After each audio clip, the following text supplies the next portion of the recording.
എഫിൻ്റെ സ്ഥാനാർത്ഥികളെയൊക്കെ പ്രഖ്യാപിക്കുമെന്ന വീരവാദമാണ് UDF ഭാഗത്തു നിന്നുണ്ടായത്. മാത്രമല്ല വിസ്മയങ്ങൾ സൃഷ്ടിക്കപ്പെടാൻ വേണ്ടി പോകുന്നു എന്നാണ് പറയുന്നത്. ഏതായാലും അവർ ഷൊർണൂർ സ്ഥാനാർത്ഥിയെ പ്രഖ്യാപിക്കാൻ കഴിഞ്ഞിട്ടില്ല. സ്ഥാനാർത്ഥി ഉണ്ടാകുന്നുള്ള കാര്യത്തിൽ തർക്കമൊന്നുമില്ലല്ലോ. അവരെ മുന്നണിയും അതുപോലെ തന്നെ അവരുടെ പാർട്ടിയിലും അതുമായി ബന്ധപ്പെട്ടുള്ള ആശയക്കുഴപ്പങ്ങളും അനിശ്ചിതത്വങ്ങളും തുടരുകയാണ്.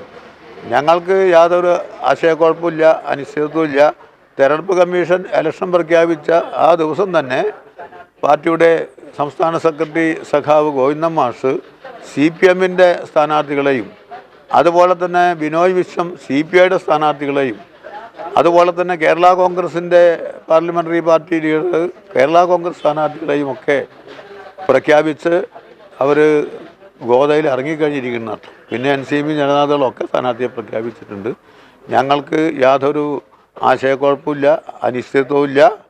ഈ മൂന്നാമത് കേരളത്തിൽ അധികാരത്തിൽ വരാൻ വേണ്ടി പോകുന്ന ഇടതുപക്ഷ ജനാധിപത്യ മുന്നണിയുടെ സ്ഥാനാർത്ഥികളെ വിജയിപ്പിക്കുന്നതിന് വേണ്ടി ജനങ്ങൾ കാത്തിരിക്കുകയാണ്.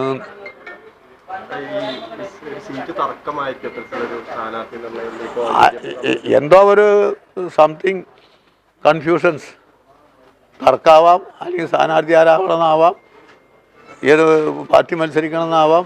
എന്തായാലും അവർക്കൊരു ക്ലിയർ ചിത്രം വോട്ടർമാരുടെ മുന്നിൽ അവതരിപ്പിക്കാനായിട്ടില്ല.